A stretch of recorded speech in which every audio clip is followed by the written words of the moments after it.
Good evening students, good evening. चलिए आज शुरू करते हैं एक नया चैप्टर। ज्योग्राफी का चैप्टर है, बहुत ही इंटरेस्टिंग, बहुत ही बेहतरीन चैप्टर है आपका ये water resource. Okay, 10th class geography chapter number 3 water resource. Okay, इसके बारे में हम डिस्कशन करेंगे आज। Geography, geography okay, chapter number 3 है ये आपका water resource. Water resource okay, water resource ये आपका चैप्टर है। इस चैप्टर में हमें किस टाइप की नॉलेज होने वाली है, किस तरह की डिस्कशन हम करने वाले हैं, मैं थोड़ा सा आपको इंट्रो पहले ही बता देता हूं। इस चैप्टर में हम इंडिया के जो फ्रेश वाटर रिसोर्स है और जो हमारे यहाँ पर रिवर सिस्टम है उन सब के बारे में डिस्कशन करने वाले हैं।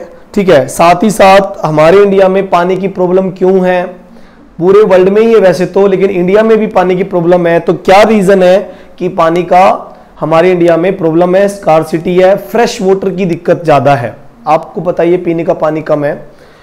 ओके, दूसरा साथ ही साथ हम ये भी डिस्कशन करेंगे कि हमारे इंडिया में कौन कौन से एंशियंट टाइम में बड़े बड़े राजाओं ने रेन वाटर हार्वेस्टिंग या फिर जो है ऐसे प्रोजेक्ट लगाए जिससे कि कंट्री के अंदर या स्टेट के अंदर कोई प्रॉब्लम ना हो पानी के लोगों को और काफी लोग इससे फायदा उठा सके, मतलब कि प्रोजेक्ट्स। ओके, हाइड्रोलिक प्रोजेक्ट जिनको बोलते हैं, जो पानी की कमी को पूरा करने के लिए होते थे। ओके, साथ ही साथ ये भी पढ़ेंगे कि भाई वाटर आज के दिन प्रॉब्लम है, रेन जो हमारा जो ड्रिंकिंग वाटर है उसकी प्रॉब्लम है, तो ऐसे में आप लोग रेन वाटर हार्वेस्टिंग कर सकते हो और पानी को बचाने के बहुत सारे तरीके आपके पास हैं, इनके बारे में बात होगी। साथ ही साथ हम ये भी करेंगे कि इंडिया में जो जो रिवर है उनके ऊपर मल्टीपर्पज प्रोजेक्ट कौन कौन से लगे हुए हैं, जैसे डैम, जैसे आप सतलुज रिवर का भाखड़ा नंगल डैम एग्जांपल ले सकते हो, गंगा नदी पर टेहरी डैम इसका एग्जांपल ले सकते हो। इन सब के बारे में हम डिटेल से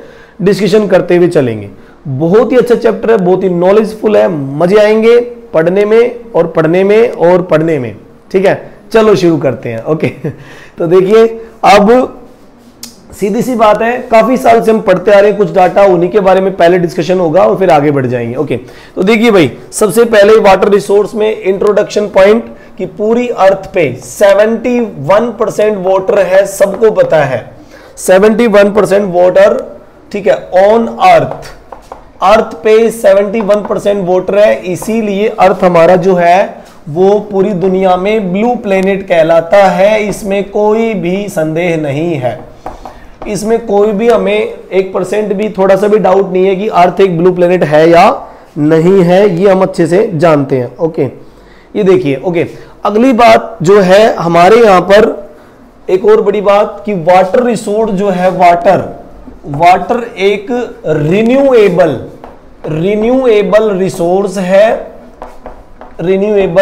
रिसोर्स है और ये जल्दी ही रिसाइकल मेथड अपनाते हुए, ठीक है, रिसाइकल मेथड अपनाते हुए क्या करेंगे,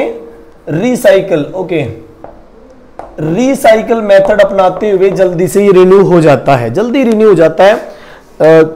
जो वाटर साइकिल आप सबको पता है कि पानी इवेपोरेट भी होता है, रेनफॉल भी होती है, उसके बाद में रिवर के थ्रू जो है वापस वो किसी ओशन में ड्रेन कर जाता है, जैसे बे ऑफ बंगाल में गंगा रिवर और इधर अरेबियन सी में इंडस और उसकी ट्रिब्यूटरीज जाती हैं, तो आप देखोगे कि वो सब रिन्यू होता रहता है, तो एक रिसाइकिल बनता रहता है। ओके, वाटर साइकिल बोलते हैं इसको, काफी हमने कई बार पढ़ा है वाटर साइकिल क्या है, कई बार पढ़ा है हमें। ओके, अब उसके बाद देखिए, ठीक है, ये कहा जाता है कि पानी की प्रॉब्लम है पूरी अर्थ पे 2.7%, ठीक है, 2.7% फ्रेश वाटर है,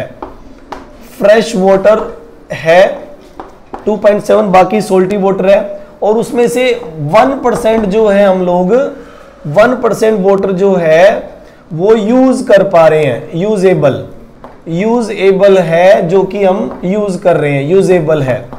मतलब ये हुआ कि 2.7% फ्रेश वाटर है वो कहां है, मतलब ये हुआ कि 2.7 का कुछ तो आइस शीट में बर्फ के रूप में पड़ा हुआ है, तो देखो कि आइस शीट एंटार्क्टिका में या फिर नॉर्थ पोल की तरफ या फिर हिमालय की बर्फ है, हमारे तो वो किसी काम की नहीं है तो वो फ्रेश वाटर, लेकिन हमारे किसी काम की नहीं है। हमारे यहाँ तो जो रिवर के थ्रू जो कैनाल आती है, कैनाल रिवर के थ्रू निकाली जाए, वो हमारे लिए यूजेबल है।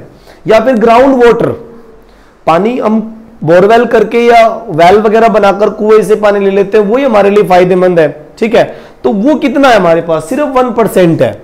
और इसी बात की लड़ाई है, इसी बात की लड़ाई है कि पानी 1% है और यूज करने वाले कितने सारे लोग हैं।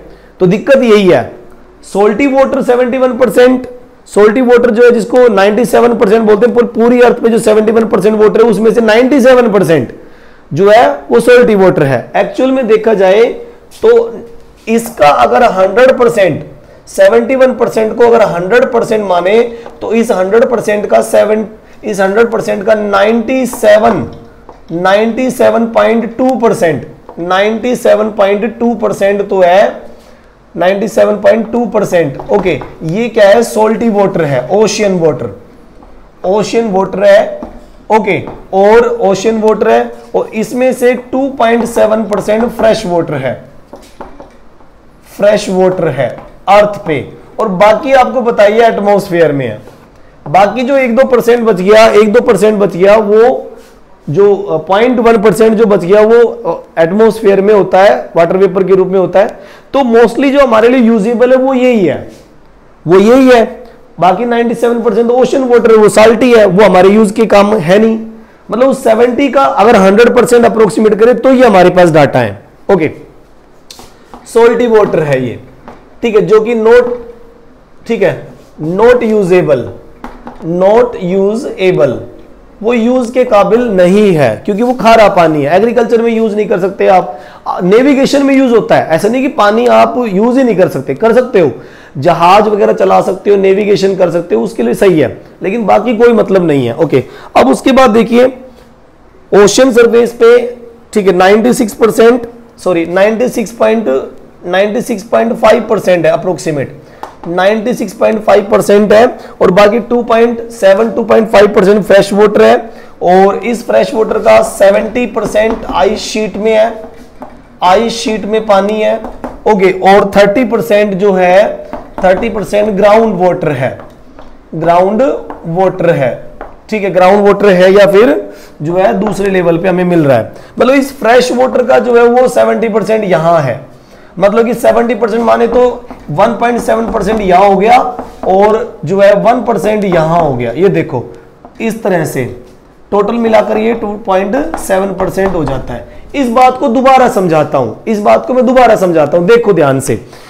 पूरे ओशियन वाटर 96% हो गया, 2.7 ये हो गया, ठीक है, लगभग 2.5% मान लो, इसको 2.5 ही मान लो, ये लो 2.5 अप्रोक्सीमेट आइडिया ले लेते हैं।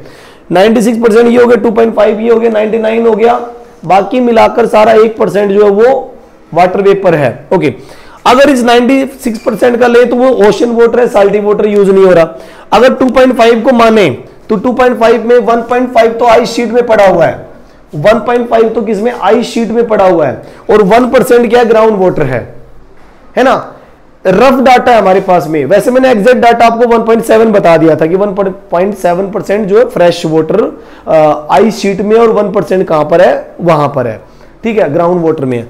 तो ये चीजें हैं। अब प्रॉब्लम हमारे सामने ये है 1% की, जो कि आपको मिल रहा है, ये देखो जो आपको मिल रहा है, जो 30% जिसको हम काउंट कर रहे थे ग्राउंड वाटर लेवल, कि अगर इसका 2.5 का हम करें तो वो ऐसे डिवाइड हो रहा है। अगर 2.5 को 100% माने तो वो 70% आइस शीट में, 30% ग्राउंड वाटर के रूप में यूज हो रहा है। एक बात, अब बात आती है कि हमारे इंडिया की बात करें हम, इंडिया में क्या है फिर, इंडिया में बताओ। तो इंडिया में, हमारे इंडिया में हम फ्रेश वाटर की और रेनफॉल वाटर की अगर रैंक डिसाइड करें तो हमारे यहां पर पूरी दुनिया की 4% रेनफॉल होती है, 4% रेनफॉल हमारे इंडिया में होती है, इन इंडिया। ओके, इंडिया में 4% होती है, और वो 133 रैंक पे आते हैं हम लोग। रेनफॉल के अकॉर्डिंग हम पूरे वर्ल्ड में 133 रैंक पे हैं। कमाल की बात है ना कि 4% होते हुए भी 4% रेनफॉल होती है, और हमारे मेघालय में सबसे ज्यादा, दुनिया की सबसे ज्यादा रेनफॉल भी यही होती है। मेघालय में 1000 से भी ज्यादा, 1000 सेंटीमीटर से भी ज्यादा पर एनुअली यहां पर परसेंटेज है उसकी, काफी बढ़िया स्केल है। फिर भी हम लोग पूरी दुनिया की 133 रैंक पे आते हैं, क्योंकि मेघालय के अलावा तो और कहीं नहीं आती ना इतनी, मेघालय के अलावा तो और कहीं नहीं आती। और सीजन भी 2-3 मतलब कि केवल 3-4 महीने ही मानसून चलता है हमारे यहाँ पर, बाकी तो पूरे साल तो मानसून भी नहीं होता। मई, जून, जुलाई, अगस्त, सितंबर 3-4 महीने मानसून होता है, उसके बाद नहीं होता। तो इसीलिए हमारी परसेंटेज या हमारा रैंक 133 रैंक पे चला जाता है। ओके, अब देखो इंडिया में रिन्यूएबल रिसोर्स, पानी का जो रिन्यूएबल रिसोर्स है इंडिया में ठीक है, वाटर रिसोर्स, ठीक है, वाटर रिसोर्स जो कि फ्रेश वाटर का है, फ्रेश वाटर, ठीक है, जो है वो हमारे यहां पर लगभग कितना है 1897 स्क्वायर किलोमीटर पर एनवम, ठीक है, पर एनवम यहां पर हर साल रिन्यूएबल है, हर साल रिन्यूएबल है, क्योंकि रिवर में बार बार ग्लेशियर पिघल के पानी आता है और फिर उसके बाद धीरे धीरे आप देखो कि आप उसको यूज कर सकते हो। मतलब कि देखा जाए तो रिन्यूएबल रिसोर्स है, रिवर हर बार रेनफॉल की वजह से भी चलेगी और ग्लेशियर पिघल कर भी चलेगी। तो इतना हमारे पास 1897 स्क्वायर जो पर एनुअम, इतना हमारे पास पानी का सोर्स पीने का है, यानी कि जिसको आप यूज कर सकते हो। लेकिन वो सारा का सारा यूज होता नहीं है, आपको बताइए गंगा के अंदर जो वाटर फ्रेश वाटर है, आप सारा पानी आप पी नहीं पाते हो। सारा में से ये मानो कि 1870 में से अप्रोक्सीमेट 1100 हम यूज कर लेते हैं, बाकी सारा ड्रेन कर जाता है। 1100 आप यूज कर लेते हो आराम से, क्योंकि कैनाल वगैरह बनाई गई है, नहरों का जाल यूपी में भी है, हरियाणा में भी, इधर भी सतलुज से हम निकाल के आ रहे हैं।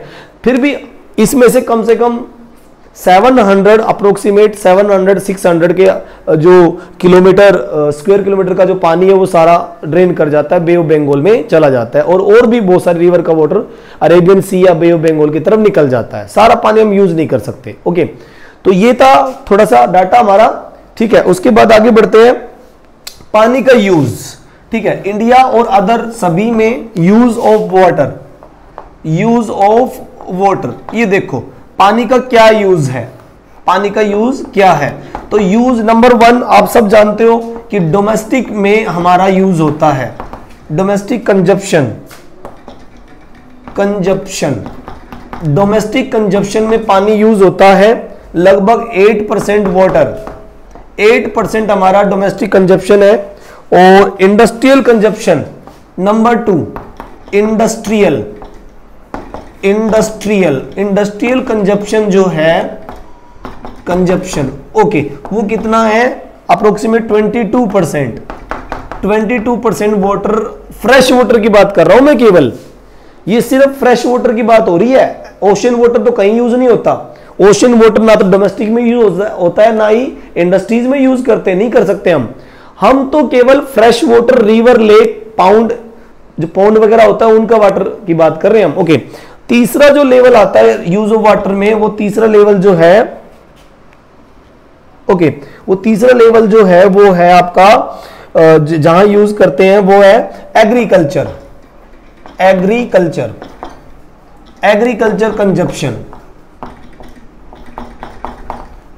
कंजप्शन, वो कितना है 70% वाटर वहां यूज होता है। इसका मतलब सबसे ज्यादा हमारा जो पानी यूज हो रहा है वो एग्रीकल्चर में ही यूज हो रहा है। डोमेस्टिक में आप जानते हो खाना बनाने में, कपड़े धोने में, सब जगह पर आपको बताइए।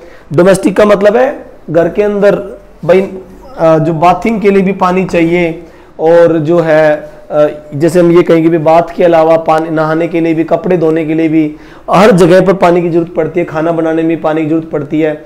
और भी गाड़ी वाड़ी भी लोग धोते हैं, सड़क पे खड़े होकर खूब धोते हैं उसको अच्छी तरह, जब तक कि उसका कलर ना चला जाए जब तक उसका कलर ना चला जाए तब खूब धोते हैं रगड़ रगड़ के, तो उसमें भी पानी यूज होता है। ओके, फिर उसके बाद इंडस्ट्रियल कंजप्शन भी खूब है। कुछ इंडस्ट्रीज ऐसी, कॉटन इंडस्ट्री हो गई, जूट इंडस्ट्री हो गई, या फिर देखें कि भाई आपका जो अदर पेपर इंडस्ट्री हो गई, उनमें भी पानी का यूज होता है खूब। तो इंडस्ट्रियल कंजप्शन भी हमारे यहाँ पर बहुत है। और एग्रीकल्चर कंजप्शन की बात करें तो वो भी बहुत है। एग्रीकल्चर जैसे क्योंकि इंडिया आज़ाद हुआ है तो हमने एग्रीकल्चर एरिया बहुत बढ़ाना पड़ा, जंगल साफ करने पड़े, एग्रीकल्चर बढ़ाना पड़ा, एमपी के जंगल भी साफ किए गए। तो जितना जितना एग्रीकल्चर एरिया बढ़ता गया उतना ही पानी की जरूरत बढ़ती चली गई। तो 70% के लगभग हम पानी इसमें यूज कर लेते हैं। ओके ठीक है, अब बात आती है पानी की जो स्कार्सिटी मतलब कि बढ़ती जाएगी धीरे धीरे, पानी की इससे कमी हो जाती है। ओके, स्कार्सिटी ऑफ वाटर, ठीक है, ओके, स्कार्सिटी ऑफ वाटर चलता रहेगा। और दूसरा ये कहा जाता है कि वाटर स्कार्सिटी यानी कि पानी की कमी देखी जाएगी। और ये कहा जा रहा है कि लगभग 2025 तक 2 बिलियन पीपल्स, ठीक है, पानी की कमी को झेलेंगे। ऐसा अंदाजा लगाया जा रहा है कि अगर इसी तरह से डोमेस्टिक वेस्ट होता रहा या इंडस्ट्रियल लेवल पे पानी वेस्ट करते रहे तो एक टाइम ऐसा आएगा 2025 तक आते आते 2 बिलियन पीपल्स पानी की कमी को झेलेंगे। और बड़ी सिटीज में तो बहुत बड़ा इसका स्केल बनने वाला है क्योंकि वहां पर यूज भी ज्यादा है, आपको पता है, ठीक है। तो इस तरह से धीरे धीरे पानी की प्रॉब्लम होती चली जाएगी। एक बहुत ही बड़े फेमस यहाँ साइंटिस्ट है जिन्होंने पानी की जो स्कार्सिटी के बारे में, पानी की कमी के बारे में एक बहुत बड़ा आइडिया दिया है। फाल्कन मार्क नाम के स्वीडिश एक्सपर्ट है, स्वीडन के, उन्होंने एक आइडिया दिया कि वाटर अवेलेबिलिटी धीरे धीरे खत्म होती चली जाएगी। स्वीडन का था एक फाल्कन मार्क, ठीक है, उन्होंने ऐसा कहा है। ओके, लिख लेना, जिन्होंने वाटर स्कार्सिटी के बारे में कहा वो कौन थे? फाल्कन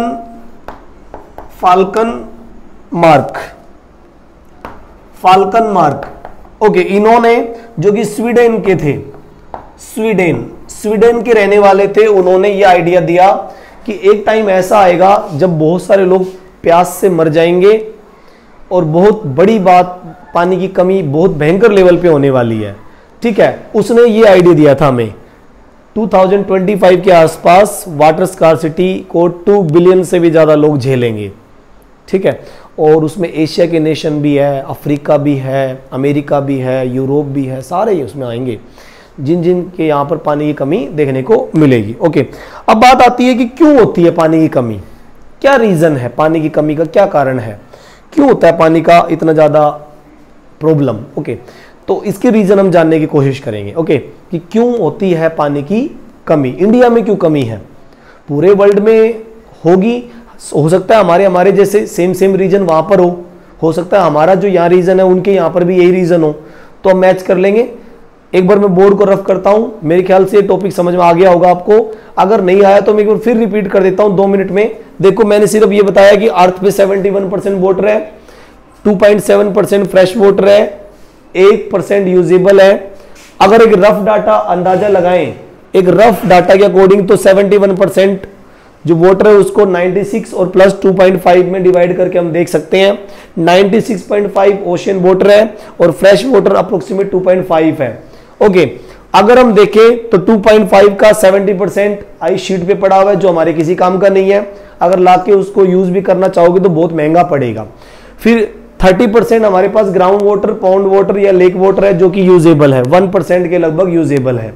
तो अगर दोनों को हम काउंट करें तो डाटा हमारे पास 2.7 या 2.5 के लगभग होते हैं।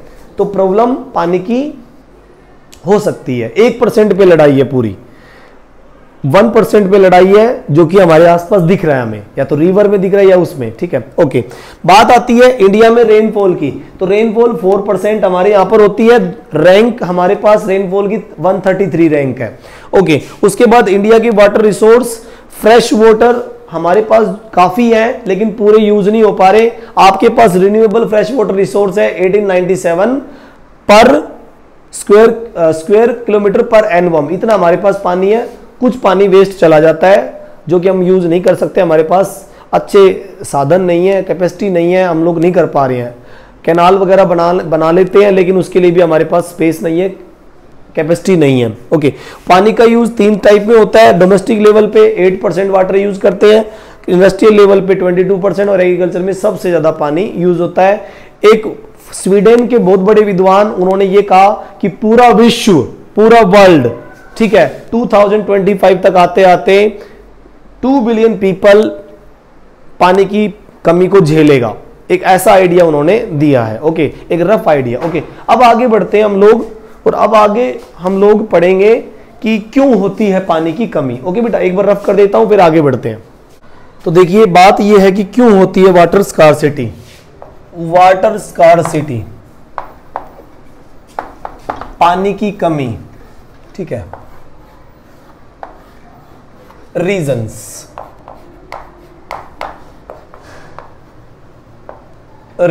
ओके, रीजंस में सबसे पहला रीजन मेरे पास है पॉइंट वन में हम लिख सकते हैं, ठीक है। ओके, इरेक्टिक, ये सबसे बड़ा रीजन है।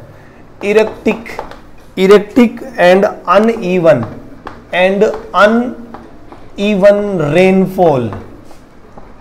रेनफॉल, ये सबसे बड़ा रीजन हमारे पास कि एक तो अनइवन है, सफिशिएंट नहीं होती बारिश हमारे यहाँ पर, जहां पर जरूरत पड़ती है वहां नहीं होती, जहां पर जरूरत नहीं है वहां बहुत सारी होती है। मेघालय में कहां जरूरत है इतनी ज्यादा, लेकिन दुनिया की सबसे ज्यादा बारिश होती है। जहां जरूरत है वहां नहीं हो रही। राजस्थान में बहुत ही कम बारिश होती है। इतना बड़ा एरिया है, जरूरत है, लोग वहां पर एग्रीकल्चर कर सकते हैं, लेकिन बारिश नहीं होती, वहां बारिश नहीं होती। रीजन है वो लोग तरसते रहते हैं बारिश के लिए, तो वहां पर नहीं होती। तो ये हो गया इरेक्टिक एंड अनइवन रेनफॉल, बराबर नहीं है। एक तो ये बड़ा कारण हो गया। अच्छा, मैंने ये भी कहा था कि ये कारण रीजन ये इंडिया का भी हो सकता है, अदर किसी कंट्री का भी हो सकता है। हो सकता है हमारे जैसे कहीं और पर भी ऐसा ही हो रहा हो, बराबर सप्लाई भगवान नहीं कर रहा हो, बराबर करनी चाहिए उसको, डिस्क्रिमिनेशन नहीं करना चाहिए। राजस्थान वालों के साथ क्यों कर रहे हैं भाई, हरियाणा वालों के साथ क्यों कर रहे हैं? जितनी मेघालय को दे रहे हैं चलो उसकी 50% ही दे दो, लेकिन कंडीशन नहीं है हमारी उस लेवल पे, कंडीशन नहीं है। एक्चुअल में कंडीशन क्या होती है, बारिश का रीजन ये होता है कि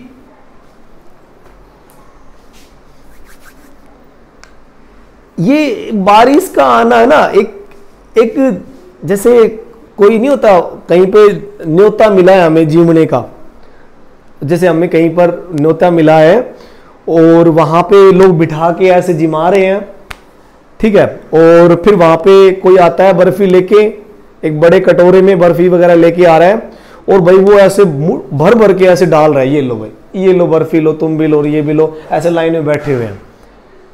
तो अगर बे ऑफ बंगाल साइड की बात करूं तो बे ऑफ बंगाल साइड में सबसे पहले जो बर्फी बढ़ती है, सबसे ज्यादा बर्फी बढ़ती है मेघालय को मिलती है, वो भर भर के डाल देते, ये ले भाई तू खा, कितने खानी है। 1000 सेंटीमीटर रेनफॉल हुई, उसके बाद अगले नंबर पे बैठा हुआ है वेस्ट बंगाल, उसको मिलती है, ले भाई तू भी ले, आसाम, वेस्ट बंगाल, उसके बाद नंबर बैठे हुए हैं 300 सेंटीमीटर के लगभग उसको मिल जाती है। फिर थर्ड नंबर पे जाएगा वो, थर्ड फोर्थ पे यूपी आ जाएगा, फिर यूपी को बांटता है, ये भी तू भी ले बर्फी, तू भी ले भाई, खा ले, ठूस ठूस के खा, ठीक है। फिर उसको 200-300 के लगभग मिलेगी बर्फी। फिर थोड़ा सा आगे बढ़ेगा, फिर यूपी के बॉर्डर पे दिल्ली पहुंचेगा। बे ऑफ बंगाल साइड से देखो कैसे वो बांटते हुए आ रहा है, ठीक है, कैसे बांटते हुए यूपी तक पहुंचेगा, वो 200-150 पे पहुंचेगा लास्ट में। दिल्ली वाले 100 सेंटीमीटर रेनफॉल को एक्सेप्ट करेंगे, या उससे भी कम हो सकता है, 75 और 100 के लगभग रहेंगे दिल्ली के आसपास, ठीक है। फिर हरियाणा वाले 50 पे आके टिक जाएंगे।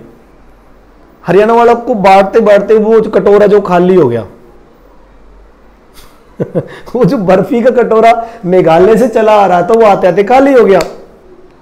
अब हरियाणा में 50-75 लगभग अप्रोक्सीमेट उन्होंने रेनफॉल कर दी, 75% वहां बर्फी चलो दे दिया।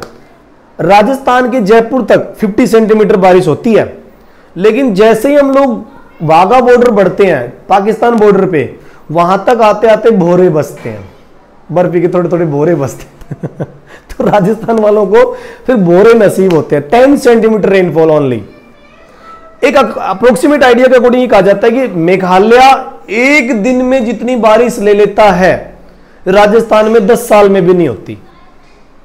हद होगी भाई, राजस्थान में 10 साल में नहीं होती और वो एक दिन में बारिश इतनी ले लेता है। अब ये क्या है, डिस्क्रिमिनेशन ही तो है, ये तो गलत बात है। सबको बराबर बराबर बर्फी बांटनी चाहिए, किसी को ज्यादा कम क्यों दे रहे हो भाई। और पाकिस्तान वाले बिल्कुल खाली, नील बटा सन्नाटा, उनको तो 10 सेंटीमीटर भी नसीब नहीं होती। अरेबियन सी साइड से थोड़ा बहुत बारिश उनको फिर सुलेमान माउंटेन के आसपास होने की वजह से उनको मिलती है। तो प्रॉब्लम तो है। इसी वजह से पाकिस्तान के साथ हमारी एक इंडस रिवर को लेकर एग्रीमेंट हुआ है 1960 में, 1960 में, कि इंडस वाटर जो पाकिस्तान में पहुंचेगा, पाकिस्तान उसको 80% यूज करेगा। यह एग्रीमेंट हमारा इंडिया पाकिस्तान के साथ हुआ था और आज तक है। ये कई बार इस पे इशू उठे कि भाई पाकिस्तान को 80% वाटर क्यों दे रहे हो आप, इंडस का बंद करो, एग्रीमेंट तोड़ दो, हम क्यों दें उनको पानी इतना। इंडिया 20% यूज करता है। 1960 की इंडस वाटर ट्रीटी के according India 20% Indus water use करेगा और 80% पाकिस्तान यूज करेगा। यह एग्रीमेंट हमें याद रखना है। तो अब देखोगे प्रॉब्लम तो है भाई, इरेक्टिक एंड अनइवन रेनफॉल है। मेघालय सबसे ज्यादा बारिश ले, राजस्थान खाली पड़ा है।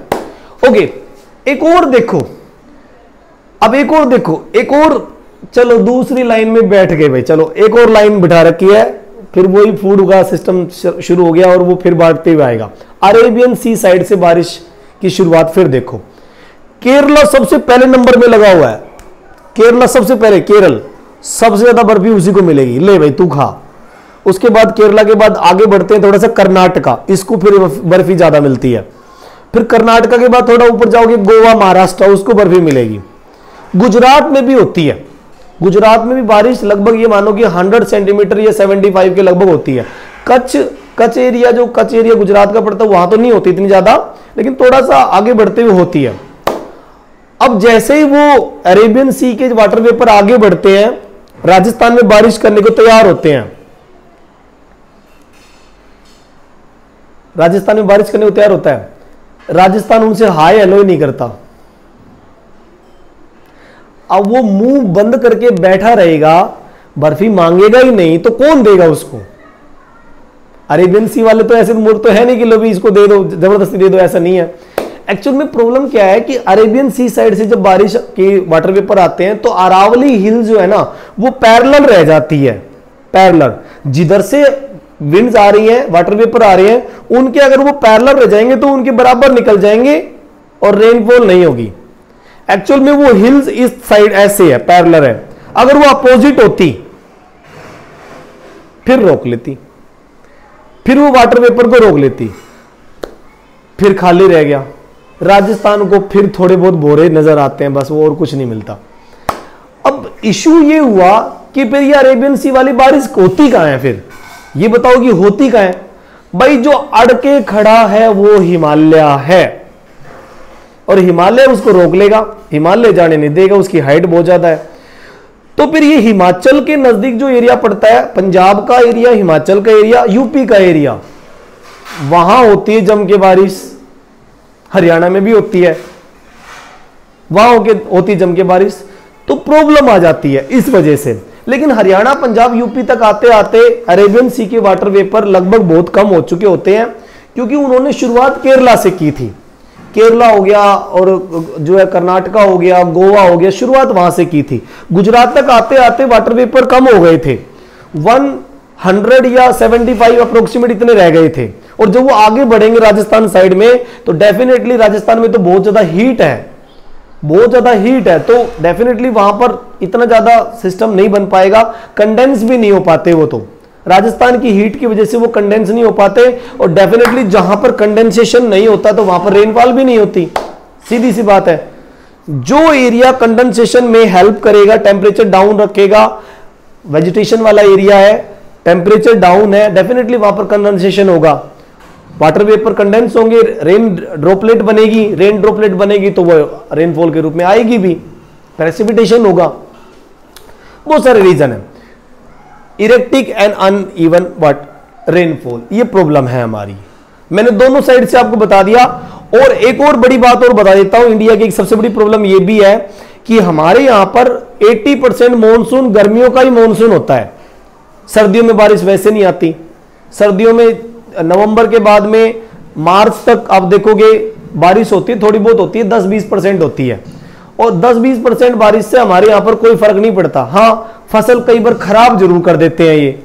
आप देखोगे जब गेहूं की कटाई का टाइम आएगा, जब लोग व्हीट को हार्वेस्ट कर रहे होंगे, उस टाइम बारिश पड़ेगी, और वो भी मोटे मोटे ओले पड़ेंगे, धमाधम धमाधम पड़ापड़ पड़ापड़ फोड़ देंगे वो।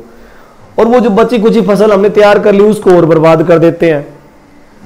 नॉर्थ इंडिया के लोग हरियाणा पंजाब आसपास सरसों बहुत उगाते हैं, मस्टर्ड बहुत उगाते हैं। अगर सरसों की फसल में पानी या बारिश हो तो दिसंबर जनवरी के आसपास होनी चाहिए, उससे पहले उसके बाद ना हो कम से कम।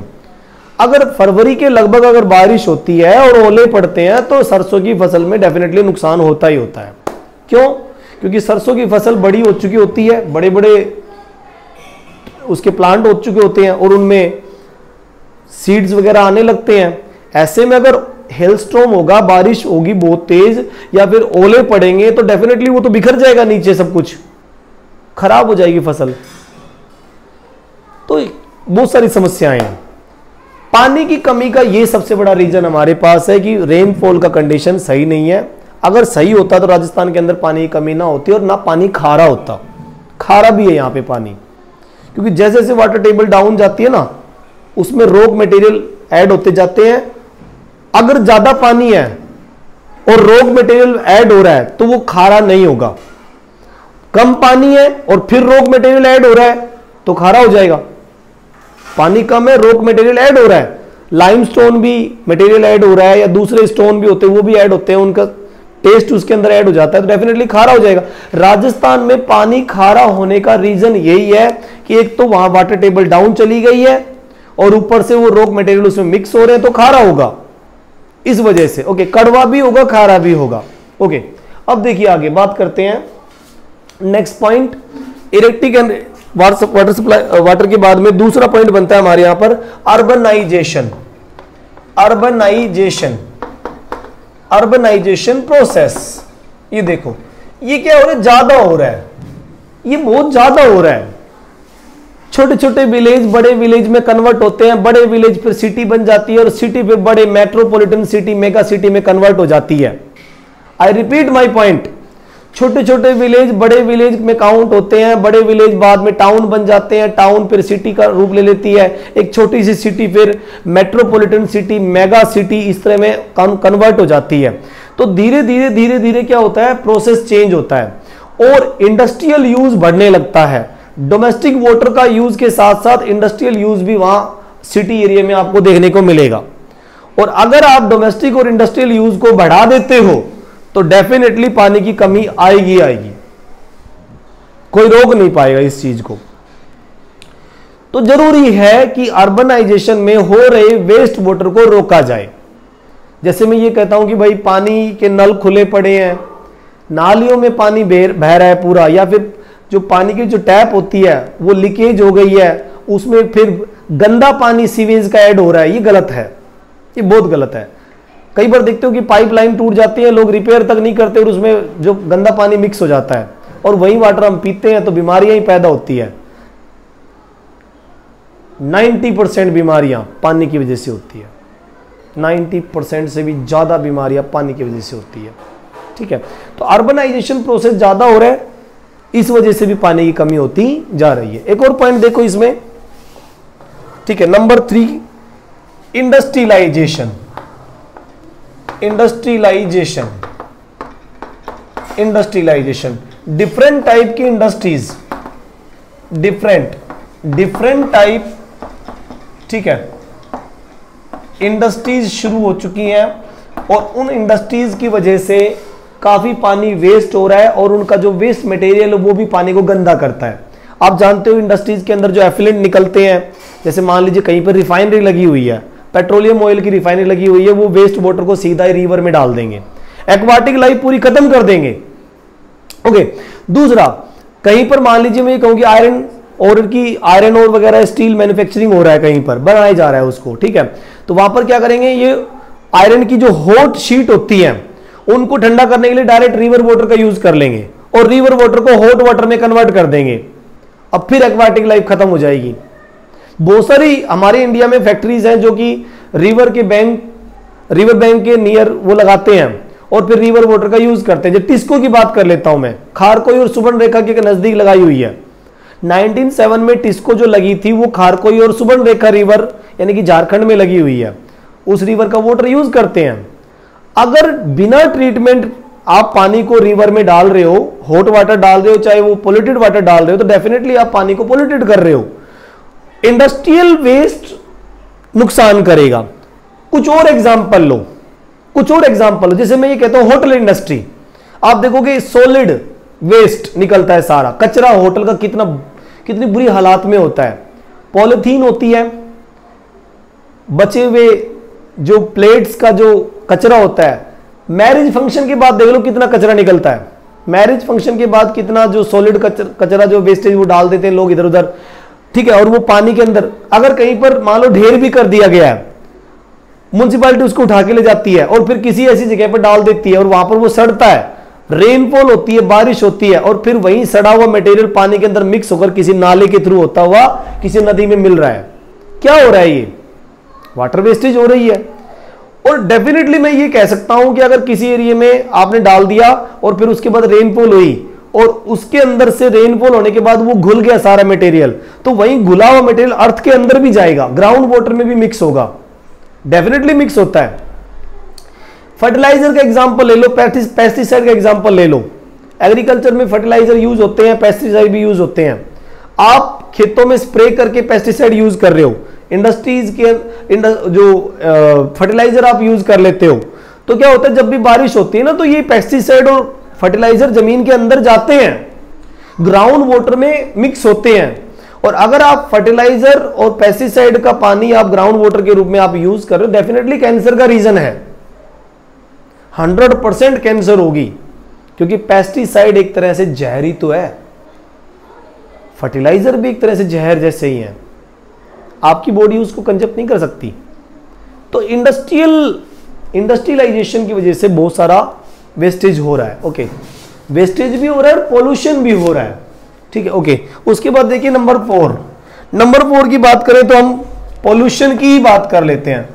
पॉल्यूशन, ठीक है, वाटर पॉल्यूशन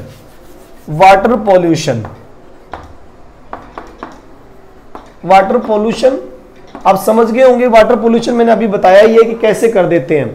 सीवेज का वाटर ऐड कर दिया, शहरों में सीवेज कितनी भयंकर लेवल पे चलती है, देखो सड़ा हुआ गंदे नाले का पानी सारा उसमें नदी में डाल दिया, वाटर पोल्यूशन हो गया। इंडस्ट्री का हम बता ही रहे थे अभी, इंडस्ट्री का पोल्यूशन उसमें डाल देते हैं। कुछ जगह तो ऐसा भी हो रहा है, आप लोगों को मैं बता दूं, यूपी के नजदीक, यूपी का एक मैंने बहुत दिनों पहले एक पेपर कटिंग में पढ़ा था कि वहाँ पर गवर्नमेंट ने मना कर दिया कि भाई आप इंडस्ट्रियल वेस्ट को या जो वेस्ट हुआ वाटर है उसको आप ओपनली किसी एग्रीकल्चर फील्ड एरिया में नहीं डाल सकते, उसको आप ट्रीटमेंट कीजिए और उसके बाद कहीं भी डालिए, लेकिन हम एग्रीकल्चर फील्ड में मत डालिए। अब लोगों ने क्या करना शुरू कर दिया, गवर्नमेंट ने रूल बना दिए, और गवर्नमेंट रूल बनाने के बाद क्या किया, कुछ फैक्ट्रीज ने तो उनकी फैक्ट्रियां बंद हुई बाद में, कुछ फैक्ट्रियों ने तो क्या किया, रिफाइनरीज वगैरह जो लगी हुई थी जो पेट्रोलियम को साफ करती थी, उन्होंने क्या किया, रिवर्स बोरिंग करनी शुरू कर दी। कमाल है। अब ये बड़ा उल्टा काम हो गया। कैसे? आप बोरिंग करते हो चीजों को बाहर निकालने के लिए, और अब आपने बोरिंग की है बेकार चीजों को अंदर डालने के लिए। हद होगी भाई, बेकार चीजों को वापस आप अर्थ की सरफेस में अंदर ढूंस रहे हो। अब सोचो कि फैक्ट्री का कितना गंदा पानी होता है, कितना वेस्ट मटेरियल होता है उसके अंदर, सारा पॉइजनस वाटर होता है वो सारा, आप डायरेक्टली ऊपर से रिवर्स बोरिंग कर रहे हो, बोरिंग करके वो वापस डाल रहे हो, तो ग्राउंड वाटर का क्या हाल होगा? अगर वो वेस्ट मटेरियल, वो वेस्ट वाटर जो कि पॉइजनस है पूरी तरह से, आपने अंडरग्राउंड कर दिया उसको, तो डेफिनेटली वो अदर जो वाटर सोर्स है अंदर, अंडरग्राउंड जो सोर्स है उनके अंदर वो मिक्स होगा, और मिक्स होते ही वही पानी आप पियोगे। आपको लगता है कि पानी बहुत प्योर है, लेकिन प्योर थोड़ी ना वो रिवर्स बोरिंग के लिए वो प्रॉब्लमेटिक हो गया। कैंसर होता है, डेफिनेटली कैंसर, अलग अलग टाइप के कैंसर देखने को मिल रहे हैं। ब्लड कैंसर है, स्किन कैंसर है, ठीक है, कितने टाइप के कैंसर देखने को मिल रहे हैं, बहुत सारे हैं। एलर्जीज हो रही हैं, अलग अलग टाइप के लोगों को एलर्जी हो रही है, अलग अलग टाइप की, बॉडी के ऊपर पता नहीं किस तरह के रैशेज मार्क हो जाते हैं, मर रहे हैं लोग, पानी की कमी और पानी की बीमारियों से लोग मर रहे हैं। ये है एडवांस दुनिया, यही चाहिए थी हमें, यही तो चाहिए थी हमें, तभी तो एडवांस हो रहे हैं हम। आज से 1000 ईयर पहले देखो कितनी प्योर लाइफ होती थी, क्या बात है। मैं तो ये मानता हूँ कि भगवान मुझे तो उस लाइफ में भेज दो। कितनी प्योर लाइफ होती थी, ना कोई भाग दौड़ थी, ना कोई मोटर गाड़ी थी, बैलगाड़ियाँ होती थी, क्या बात है।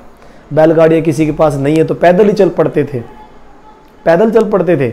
अच्छा था वो, बहुत बढ़िया था, ना किसी का ज़्यादा हार्म होता था, नुकसान होता था, आराम से सारी चीज़ें होती थी मैनेज। वाटर पोल्यूशन, ठीक है, ओके। नंबर 5 ओके, एक और रीजन है एक्सपेंशन ऑफ एग्रीकल्चर। डेफिनेटली ये भी एक रीजन है, एक्सपेंशन ऑफ एग्रीकल्चर, ओके, ये भी एक रीजन है। और नंबर 6 एक और लिख लेते हैं, इंक्रीजिंग पॉपुलेशन, बढ़ती हुई जनसंख्या, इंक्रीजिंग पॉपुलेशन। अभी दोनों पॉइंट को एक साथ समझ लेते हैं हम लोग। ओके, देखो एक्सपेंशन ऑफ एग्रीकल्चर हम बढ़ा रहे हैं, एरिया हमने बढ़ाया भी है। ब्रिटिश टाइम में भी एरिया बढ़ाया गया था, शिफ्टिंग कल्टीवेशन वगैरह बैन करके उन्होंने क्या सारे फॉरेस्ट एरिया कट करके एग्रीकल्चर के एरिया बढ़ाया था। सोचो कि पहले आपके पास में मान लीजिए 10 एकड़ लैंड है और आपने फॉरेस्ट एरिया साफ करके आपने 20 कर लिया, तो वाटर का कंजप्शन तो बढ़ गया ना, आपका पानी का तो कंजप्शन बढ़ गया। आपको जितने आप एग्रीकल्चर लैंड्स में कन्वर्ट करते जाओगे लैंड्स को, उतना ही पानी का यूज बढ़ता जाएगा। और डेफिनेटली हमें चाहिए भी, हमें एग्रीकल्चर बढ़ानी भी पड़ेगी क्योंकि पॉपुलेशन बढ़ रही है। क्या खिलाओगे, कहां से लाओगे?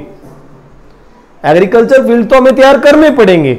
बैरन land area, waste land area, बंजर पड़ी भूमि, खराब पड़ी भूमि को आपको कन्वर्ट करना ही पड़ेगा एग्रीकल्चर लैंड में।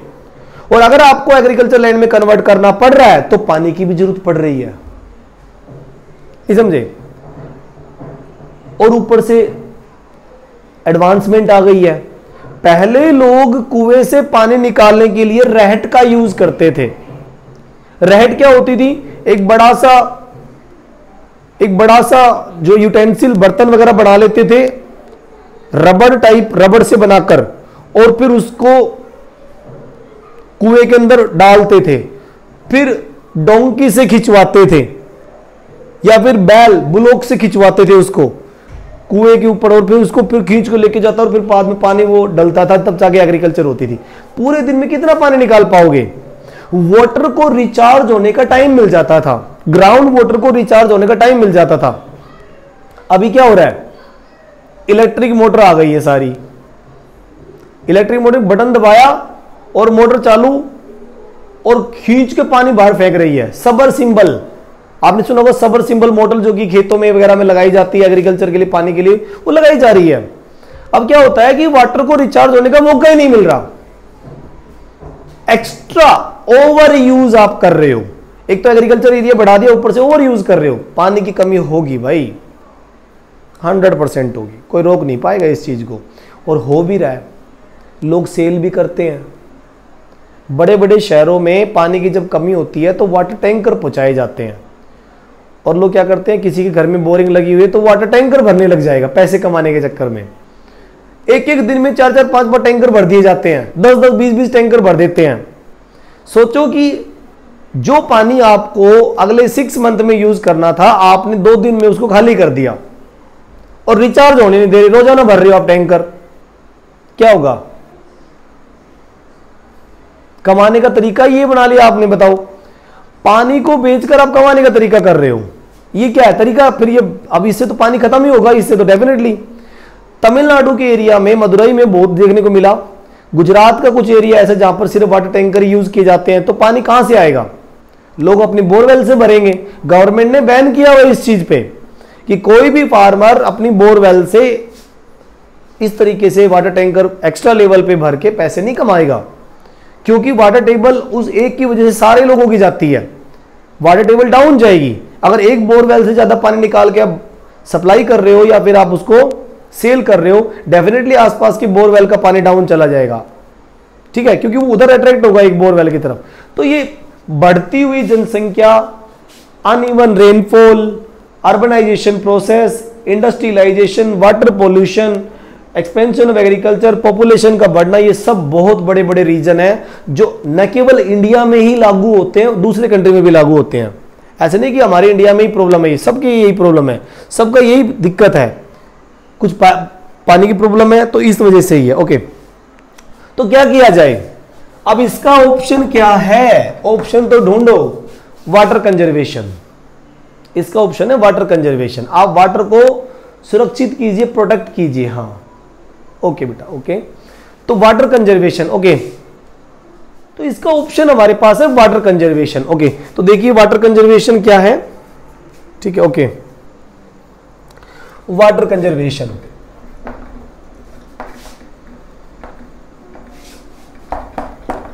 वाटर कंजर्वेशन, ओके, ये देखिए पानी को सुरक्षा प्रदान की जाए, पानी को सुरक्षित किया जाए, तो वाटर कंजर्वेशन। वाटर कंजर्वेशन में क्या होता है? वाइस यूज, इसका डेफिनेशन है वाइस यूज ऑफ वाटर, पानी का बुद्धिमानी तरीके से यूज करो तो वाटर कंजर्वेशन हो जाएगा। ओके, ठीक है। दूसरा, economically, economically use, economically use किया जाए। कहां पर इकोनॉमिकली यूज हो? डेफिनेटली होम, डोमेस्टिक लेवल पे, होम या डोमेस्टिक लेवल पे, डोमेस्टिक लेवल पे यूज करें, ठीक है। दूसरा, ठीक है, इंडस्ट्रीज में, इंडस्ट्रीज में, ठीक है, इंडस्ट्रीज का जो कंजप्शन आपका पता ही आपको कितना है, 70% तो एग्रीकल्चर में कंजप्शन है, और इसके अलावा आप देखोगे होम डोमेस्टिक में 8% है, और इंडस्ट्रियल कितना है? 22% है। तो उसमें आप इसको थोड़ा सा इकोनॉमिकली यूज किए, क्योंकि इसमें तो आपका 8% कंजप्शन हो रहा है और यहां पर कितना हो रहा है? 22% कंजप्शन हो रहा है, तो उसको थोड़ा सा ब्रेक लगाइए, थोड़ा सा उसको रोकिए। अगर आप वहां पर बुद्धिमानी तरीके से वॉइस वे में आप उसको पानी को बचाते हैं और पॉल्यूशन कम करते हैं तो डेफिनेटली पानी बचेगा और नुकसान भी नहीं होगा। ओके, उसके बाद देखिए थर्ड लेवल पे, ठीक है। ओके, एग्रीकल्चर में, एग्रीकल्चर में, ठीक है, वेस्टेज ना करें।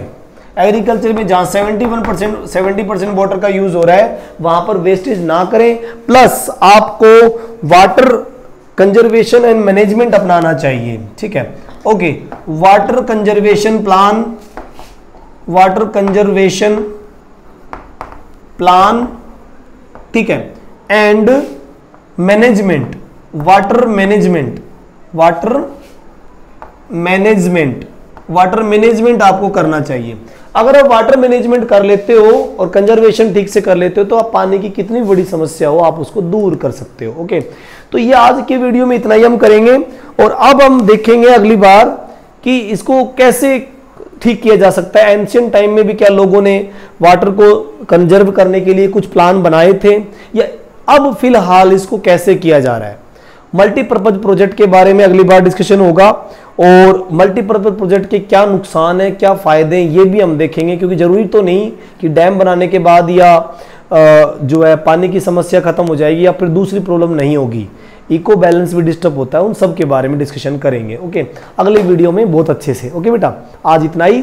Thank you, have a nice day, और प्लीज चैनल को लाइक एंड सब्सक्राइब करो बेटा, बहुत जरूरी है। सभी बच्चों को अगर बढ़िया सा वीडियो मटेरियल मिलेगा तो इसमें कोई नुकसान नहीं है। Okay, thank you, bye.